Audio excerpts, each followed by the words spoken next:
On your speech, you spoke about 10 years of the luxurious industry, how it changed. Could you summarize that for us, please? To summarize it is difficult, but the object of the presentation was to try to find some steps, and some very important events that are marking not only luxury business and the luxury industry, but also, the influence of even geopolitical events that have consequences on the luxury. For example, we spoke about the 9/11 and the impact of this event on the luxury industry in order to show that even a geopolitical event can have an influence on business. You also mentioned in 2003 or 4, please correct me, with the event of Facebook and then everything that came afterward in the digital media. Completely. Facebook is a revolution, of course. Everyone is saying that.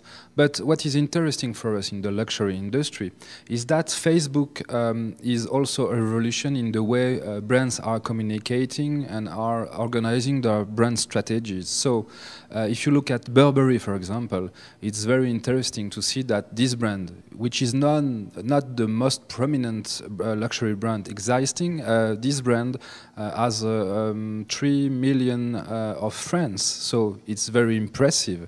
And it's changing the relationships between the big luxury brands, very known, based on history and patrimonial approach, and those new brands, or new brands that are using Facebook, Twitter, and all the web tools.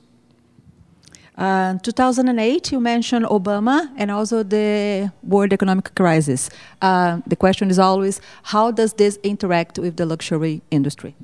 It does not have a direct impact on the luxury industry, but it has an indirect impact. The consequences are more difficult to analyze, but it's a question of climate, it's a question of what I call the Zeitgeist, which means in German the spirit of a period, So I think that those events have a real influence on the way people are consuming, on the way people are behaving, on the way people are thinking.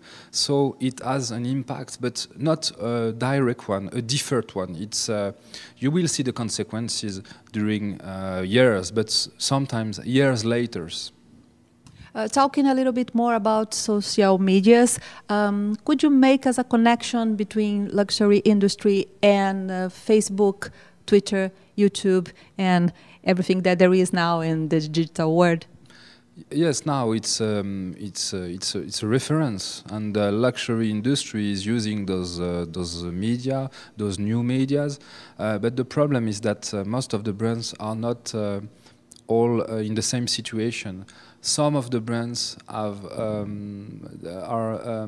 used to those kind of communication tools, but you have new or other brands that don't know how to use the potential of those strategies.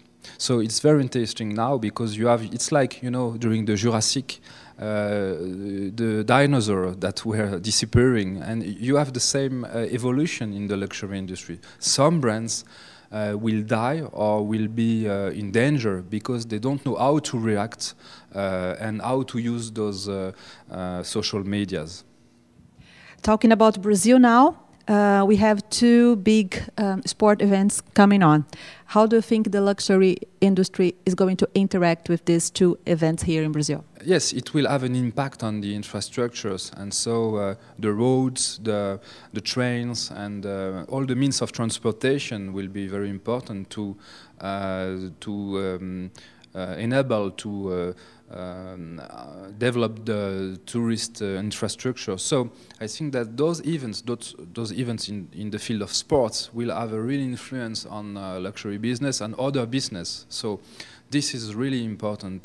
This is the future of Brazil. I spoke about, Stefan Zweig, a writer that wrote a book named Brazil, Land of the Future. And I finished my presentation by saying that for me, because of those 2 events, the Olympic Games and the World Cup, Brazil is now the land of present. And do you think these two events will open a big space for the luxury industry as well? Yes, because you will have a phenomenon of involvement. New consumers are going to consume luxury. People that were not used to consume those products will discover new brands. The Brazilian brands will also have tourists that might consume their products. So I think that it will be a general development of luxury in Brazil due to those events.